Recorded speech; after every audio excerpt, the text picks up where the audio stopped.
Quem pode abrir comigo em Gênesis capítulo 2? Gênesis capítulo 2, verso 8 e 9. E plantou o Senhor Deus um jardim no Éden, da banda do Oriente, e pôs ali um homem que tinha formado. E o Senhor fez brotar da terra toda árvore agradável à vista e boa para alimento, e a árvore da vida no meio do jardim, e a árvore da ciência do bem e do mal. Nós estamos num culto de ceia, amém? E a primeira parte disso que eu quero ministrar é: a ceia do Senhor é um relacionamento. A ceia do Senhor é? A ceia do Senhor é um relacionamento. Desde Gênesis a Apocalipse, Deus sempre se preocupou em se relacionar com o homem. Deus sempre se preocupou em fazer para o homem. E como que Deus vai se relacionar com o homem? Ele prepara uma terra, Ele prepara um jardim, e prepara uma mesa. Em Gênesis capítulo 2, versículo 8 e 9, eu vejo ali um banquete que o homem não fez nada para desfrutar daquilo que Deus fez. Deus pega Adão, coloca no jardim. Adão não planta, Adão não trabalha nada. Quando Deus coloca Adão no jardim, Deus fala assim: Adão, desfrute daquilo que eu te preparei. Desfrute daquilo que eu estou te dando. Adão não fez nada, Adão não trabalhou, Adão não fez nada, porque Deus, como anfitrião do jardim, fala: Adão, desfrute do banquete. Adão ali é o convidado de honra para desfrutar da mesa. E Deus fala assim: Adão, coma. Tem como colocar o tema aqui para mim, por favor? Por isso que o tema do sermão dessa manhã é ceia do Senhor. Porque a religião, ela sempre vai querer afastar nós da mesa. A religião, ela sempre vai falar que nós não somos santos para tomar a ceia do Senhor. Mas eu quero trazer um texto bíblico para falar aqui. A mesa do Senhor, ela foi feita para mim e para você. A mesa do Senhor, Deus fala assim: desfrute daquilo que eu fiz para você, para relacionar com você. Deus pega um homem sem mérito algum, quem não fez nada, porque lembra quando eu ministro aqui sobre dízimo e oferta? Quem que fez primeiro, Deus ou o homem? Deus. Deus pega o homem que não tinha nada e coloca para desfrutar da mesa. Deus criou o homem para um ambiente sobrenatural. O homem foi colocado de frente para a provisão de Deus, sem mérito algum. E Deus coloca um homem ali: desfrute, coma daquilo que eu te preparei. A mesa do Senhor é relacionamento. Quando Deus fala assim: Adão, desfrute daquilo que eu fiz, Ele está dizendo assim: Adão, se relacione com aquilo que eu te dei. Sim ou não? Adão, eu sei que você não merece, mas eu, como um bom anfitrião, se senta no jardim e coma. E Deus, olha o capítulo 2, verso 16. E Deus lhe deu esta ordem. É a ordem: de toda a árvore do jardim comerás. E eu fui ver o hebraico, o que significa ordem, é tessavá. É uma ex que significa mandar, incumbir, ordenar. Comer, não é apenas comer, ele está ordenando: coma, participe. Eu estou te incumbindo a comer daquilo que eu te dei. Comer do cálice, comer do pão é relacionamento, porém é uma ordenância. coma. Eu vou entrar em Coríntios para você entender isso mais para frente. Olha o verso 17. Mas da árvore do conhecimento do bem e do mal não comerás, porque no dia que dela comeres, certamente morrerá. Não comer do que Deus ordenou é tão pecado quanto comer daquilo que Ele disse para não comer. São duas ordenanças. Adão, coma.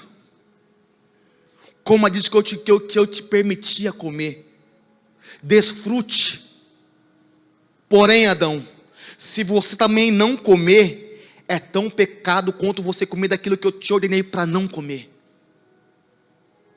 Porque eu me relaciono através da mesa. O culto de ceia é uma vez por mês. E por que nós fazemos isso? Porque nós queremos nos reconciliar com Ele. Nós queremos nos relacionar com Ele. Sabe o que é comer dessa árvore? Quando nós comemos da árvore que Ele plantou, significa que nós estamos descansando nele. Quando nós comemos da árvore, nós falamos que nós participamos da provisão dele. Quando nós comemos da árvore, nós dizemos assim: Deus, eu confio na tua provisão. Eu não confio na força do meu braço, eu confio em ti. Porque é o Senhor que me provê por primeiro. Mas toda vez que eu negligencio e que eu não como do banquete que Ele preparou através da cruz, eu estou dizendo: Deus, eu não preciso da tua provisão, eu não preciso que o teu sangue seja moído na cruz, eu não preciso que o Senhor faça nada por mim. Você percebe? Por isso Deus fala assim: Adão, coma, desfrute daquilo que eu te dei. Desfrute da provisão que eu estou te dando no meio das crises. Desfrute do livramento que Deus está te dando no meio de um tempo complicado. Desfrute do melhor dessa terra. Desfrute. Deus abriu a porta da sua casa. Deus preparou o melhor do jardim. Deus pegou um homem indigno de estar ali. Deus preparou um banquete. Deus prepara tudo para um homem pecador como eu e como você. E fala assim: viu? Se assenta e coma. Coma. Renove comigo a aliança, coma. Porém, a religião fala assim: não, você não pode comer,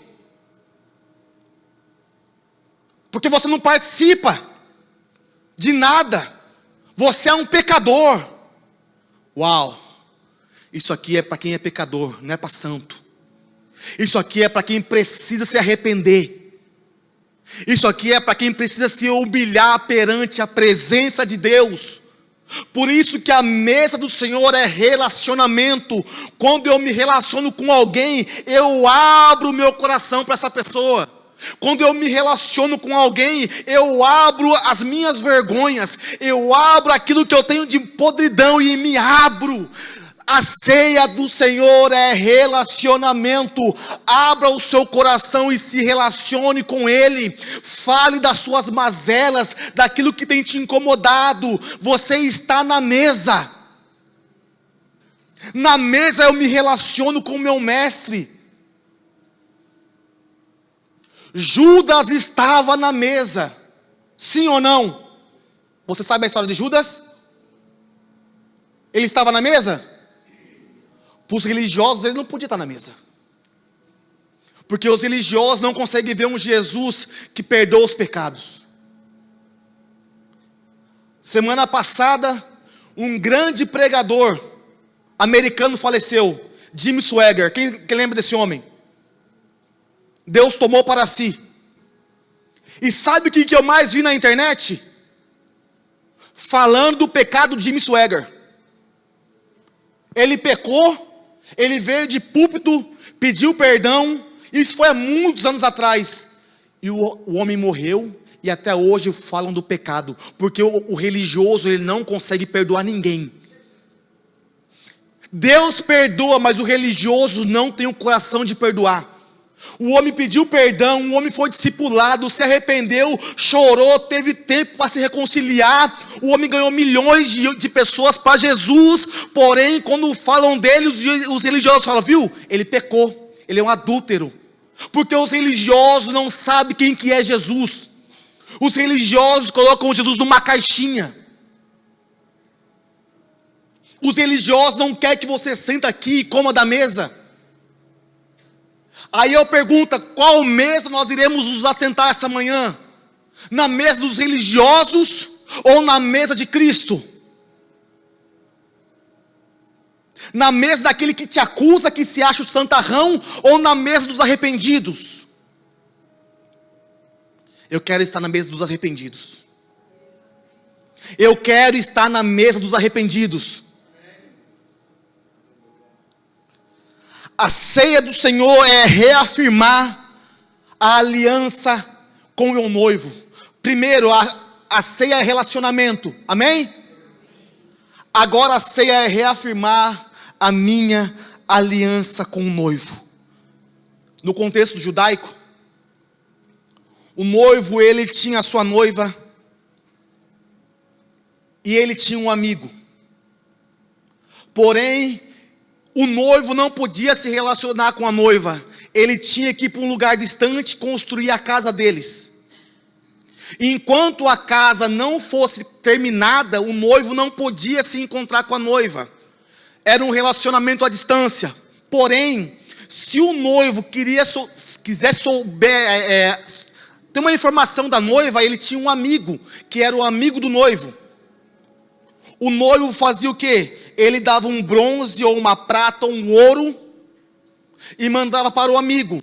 O amigo do noivo chegava para a noiva e falava assim, passava a informação do noivo. O seu noivo está assim, assim, assim. E quando o amigo do noivo recebe esse amigo, o amigo do noivo repara o que a noiva tem feito. A noiva faz um banquete, cozinha, prepara o melhor banquete para o amigo do noivo. E o amigo do noivo vem cheio de joias, porém o amigo do noivo vem observar o que a noiva está fazendo. O noivo prova do alimento. O amigo do noivo prova do alimento e dá as joias. As mulheres iam gostar disso, não? Dá as joias, dá os ouros. E volta, fala assim, viu? Sabe? A sua noiva, ela tem respeito por você. A sua noiva, ela preparou o melhor do banquete para mim. A sua noiva, ela tem um coração puro. Porém, o noivo está preparando o lugar para receber a noiva. Você consegue entender o que eu estou dizendo? Enquanto o noivo está preparando o lugar, a noiva está preparando o banquete para o amigo do noivo. Sabe o que eu estou dizendo? Que esse noivo é o próprio Jesus que está preparando o lugar para nós. O amigo do noivo é o próprio Espírito Santo que nos dá a informação de Jesus. A noiva é a igreja que está preparando, que está se ornamentando para receber um noivo. E o noivo está à volta. O noivo vai voltar. Mas por enquanto ele está preparando o lugar. Mas ele não deixou você órfão. Ele deixou você com o Espírito Santo de Deus, que é o amigo do noivo, para te consolar, para te alegrar, para te dar vitória. Você não está só. Tem o Consolador chamado Espírito Santo de Deus, o amigo do noivo. Quando nós estamos ceando, nós estamos reafirmando a aliança que nós temos com o noivo. Ele foi preparar o lugar para nós. Em João fala isso, que ele foi preparar a nossa morada. Mas enquanto isso, enquanto ele não volta, eu continuo mês a mês reafirmando a minha aliança, até que ele volte. Porém, A ceia do Senhor é uma cura espiritual. A ceia do Senhor é uma cura.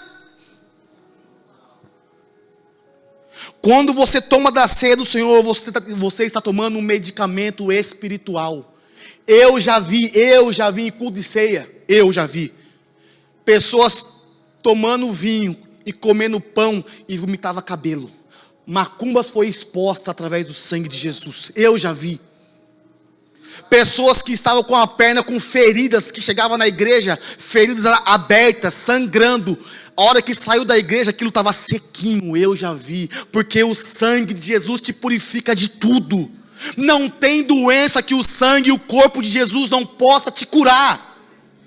Não, a hora que nós pegamos esse pão e esse vinho, não coma como se fosse um fast food. Coma com reverência, é o corpo que foi moído por mim e por você. Olha o que Êxodo, capítulo 9, versículo 6 a 13 fala. E houve alguns que estavam imundos por terem tocado o corpo de um homem morto, e não podiam celebrar a Páscoa. A Páscoa para nós hoje é ceia. Então quando você vê Páscoa é a ceia. Eles não podiam celebrar a Páscoa naquele dia. Por isso chegaram perante a Moisés e Arão naquele mesmo dia. E aqueles homens disseram-lhe: imundos estamos nós pelo corpo de um homem morto, porque seríamos privados de oferecer a oferta ao Senhor ao seu tempo determinado no meio dos filhos de Israel? E disse-lhe Moisés: esperai, eu ouvirei que o Senhor vos ordenará. Então falou Moisés dizendo: fala aos filhos de Israel dizendo: quando alguém entre vós e entre vossas gerações for imundo por tocar corpo morto ou achar-se em jornada longe de vós, contudo ainda celebrarás a Páscoa do Senhor. Verso 13. Porém, quando um homem for limpo e não estiver em viagem e deixar de celebrar a Páscoa, essa alma do seu corpo será extirpada, porquanto não ofereceu uma oferta ao Senhor no tempo determinado. Tinha uma lei. Quem saísse de Israel em viagem longa, você vai ver isso lá em Levíticos, ou tocasse em algum morto, não poderia participar da Páscoa, não poderia oferecer um sacrifício, não poderia participar da ceia do Senhor. Alguns eruditos vão dizer que essas pessoas que tocaram no morto foi no sepultamento de Nadab e Abiú. Essas pessoas, elas pecaram, sim ou não? Sim ou não? Mas a lei falava assim, viu? Você que viajou longe do território de Israel, você que tocou em morto, você está imundo. Então você não pode participar da festa. Você não pode sacrificar, você não pode participar da Páscoa. Tem uma regra, tem uma lei. E a hora que esses homens que tocaram no morto, que viajaram longa distância fora de Israel, vão chegar no arraial, lá estão os levitas. Aí os levitas falam assim, viu, aqui você não pode entrar. Por quê? Você tocou em morto. Eles mesmos falam o pecado. Nós estamos em viagem. Outros falam, eu toquei em morto.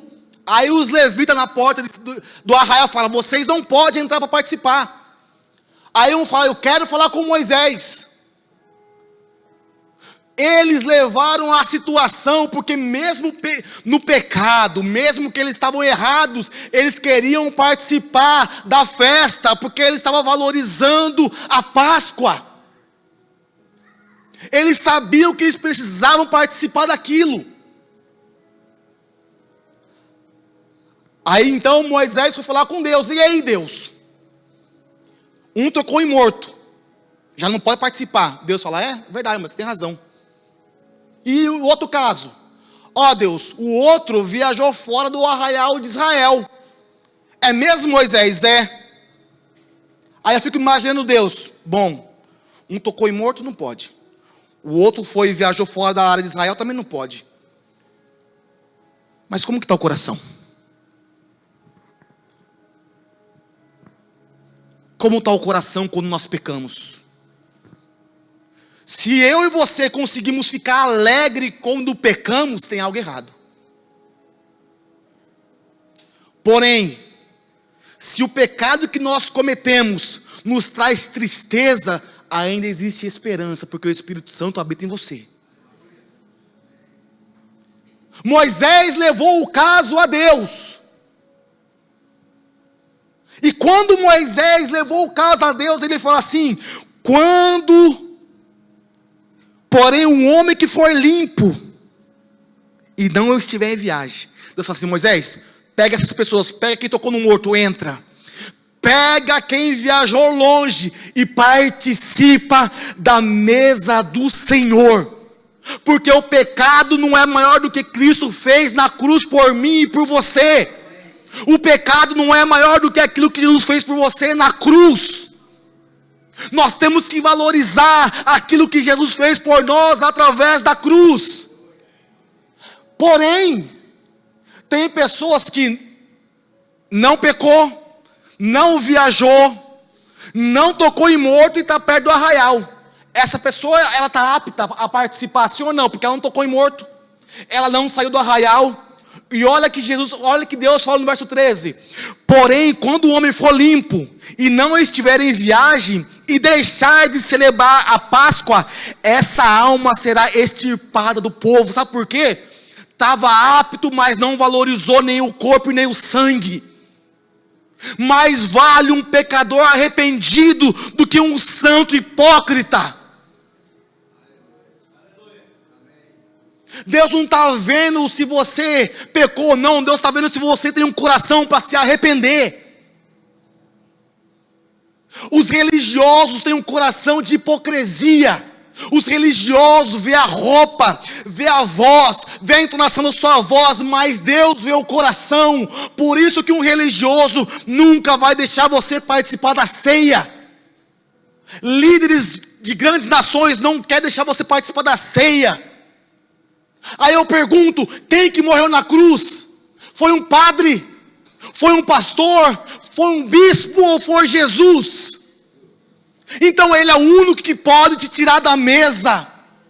Se você pecou, hoje é dia de você se arrepender. Hoje é dia de você participar da mesa. Hoje é dia de você ser curado daquilo que tem te incomodado. Jesus te chama para participar da mesa. A mesa é para mim e para você. Ah, mas eu não sei se eu posso falar. A partir de hoje, vai ficar 6 meses e não vai tomar ceia. A partir de hoje eu te excluo, vai ficar 1 ano lá no último banco e não toma ceia. Daqui 1 ano você volta e a gente vai ver seu caso. Que evangelho é que esse que nós estamos vivendo? Aí um fala assim, ó: mas quem bebe toma para condenação. A condenação não é te julgar, é você se analisar. Porque se nós entrarmos para nos julgar, nós nunca tomaríamos a ceia. Nunca. Sabe por quê? Porque pecamos todos os dias. Quem aqui não pecou, toma ceia hoje? Quem não pecou pode vir tomar ceia. Quem que vai vir tomar? Eu sou o primeiro a não tomar. Eu sou o primeiro a ir embora. Porque se nós se julgar, nós não somos merecedores. É por isso que nós temos a graça. Mas a graça não é uma graça para libertinagem. A graça é para nos arrependermos. Foi a graça, mas não foi de graça. A graça não é pretexto para nós continuarmos pecando na iniquidade. Ah, mas já que Jesus perdoou o pecado, eu continuo. Não. A graça não é isso. A graça é: se arrependa. Sabe o que é a graça? Se arrependa e participa. Não cometa mais, não adultera mais, não mente mais, não se prostitua. Vença os pecados, sai da pornografia, sai do celular, olhe para a cruz, se arrependa, porque o arrependimento te coloca no mesmo lugar que Jesus, na mesa. Mas os religiosos não querem. Não, eles não querem. Eles não querem, não querem. Eu já participei de cultos que pessoas cometeram um certo tipo de pecado e o pastor pega e fala: vocês dois, 1 ano de banco. Que evangelho é esse? Que evangelho é esse que não ama, não discipula, não cuida? Nós precisamos nos arrepender, sim ou não? Nós precisamos se arrepender, sim ou não? A ceia é para pecador, sim, mas para pecador arrependido. Para pecador que realmente não consegue mais viver a vida de pecado. E falar: Deus, eu preciso me arrepender. E eu vou terminar.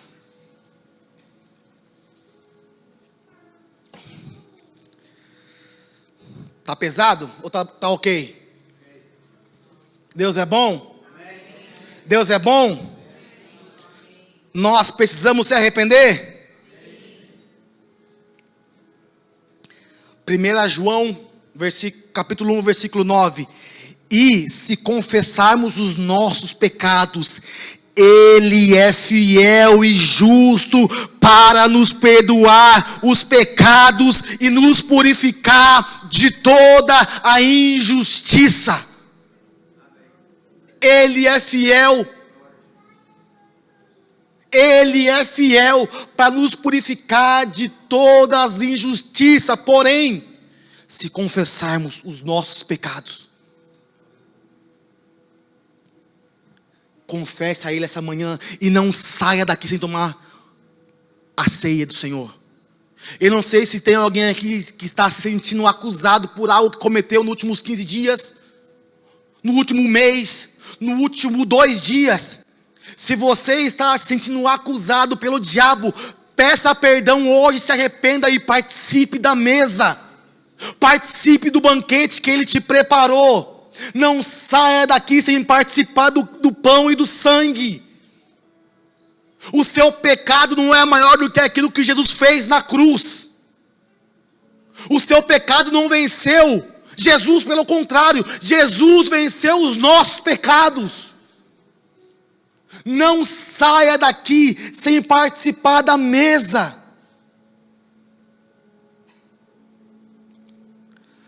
A ceia de Cristo não é uma mesa de condenação. 1 Coríntios capítulo 11, versículo 26. Porque todas as vezes que comerdes este pão e beberdes esse cálice, anunciais a morte do Senhor até que Ele venha. Se examine. Eu estou amando como Ele amou? Eu não estou? Preciso me arrepender. Que Apocalipse 2 fala o quê? A carta aos Efésios.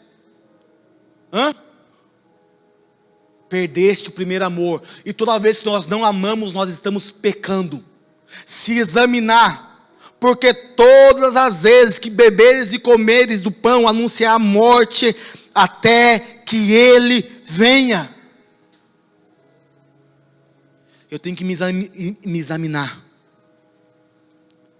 Eu tenho que ver que realmente, e todas as vezes que nós fazemos uma análise de nós mesmos, nós temos algo a melhorar, sim ou não? Será que eu estou amando como Cristo ama? Se não, eu preciso me arrepender. Será que eu estou amando meu inimigo? Aí é um ponto difícil, né? Se eu não estou amando, eu preciso me arrepender. Será que eu estou honrando a minha liderança? Aí eu também preciso me arrepender. Será que eu estou amando a minha família e dando à minha família a honra que eles merecem? Se não, eu preciso me arrepender. Se analise, mas não se julgue. Porque se você e eu se julgarmos, nós nunca beberemos isso aqui. Pedro estava na mesma mesa de Judas. Você tem ideia que o traidor estava na mesa? Você tem ideia que aquele homem que traiu Jesus estava na mesa? Porque se a mesa fosse mesa de condenação, Jesus ia falar assim: Judas, saia daqui, seu traidor, você me traiu. Mas não, Judas estava lá. Se a mesa fosse para condenar, Judas seria condenado na hora ali. A mesa não é para condenação, a mesa é para o amor, a mesa é relacionamento, a mesa é para olhar um no olho do outro e falar assim: Abner, eu te amo em Cristo Jesus, Abner, me perdoa. Se tem alguém aqui, a mesa é isso aí, ó, se relacionar, pede perdão um para o outro, ame um ao outro, se perdoe, perdoa. A mesa é para nos relacionarmos com Deus, é para nos relacionarmos com uma comunidade cristã. É isso que é ser parte do corpo de Cristo. É olhar sem julgar. É amar. Por isso que os religiosos não conseguem fazer isso. Porque eles são autossuficientes. Aí eu te pergunto: qual mesa nós iremos nos assentar essa manhã? Na mesa da religião? Ou na mesa do Senhor? Porque na mesa dos religiosos tem lugar para acusador. Na mesa dos religiosos tem lugar para santo. Na mesa dos religiosos tem lugar para quem gosta de apontar o dedo. Mas na mesa do Senhor tem lugar para arrependido. Na mesa do Senhor tem lugar para quem ama. Na mesa do Senhor tem lugar para quem serve. Na mesa do Senhor é para quem adora a Ele em espírito e em verdade. A mesa do Senhor foi feita para mim e para você. Portanto, qualquer um que coma o pão e bebe o cálice do Senhor, indignamente será culpado do seu corpo e do sangue do Senhor.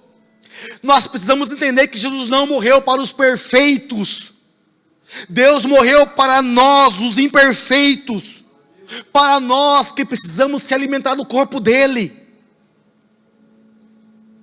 É isso aqui. Sabe o que é comer indignamente? É não discernir aquilo que Jesus fez por nós através da cruz. É pegar o pão e o sangue e comer como se estivesse comendo uma pizza. Não discernir que isso aqui é sagrado, isso aqui é santo. Isso aqui simboliza o corpo de Jesus que foi moído no madeiro. Não discernir o corpo de Cristo é comer de qualquer maneira, como se fosse uma coxinha. Isso aqui é santo e é sagrado. Nós temos que ter total reverência ao pegar nesse pão. Porque esse pão é santo. E ele vai nos purificar. E nós iremos reafirmar que Ele é o Senhor das nossas vidas. Se coloque de pé, o louvor pode me ajudar?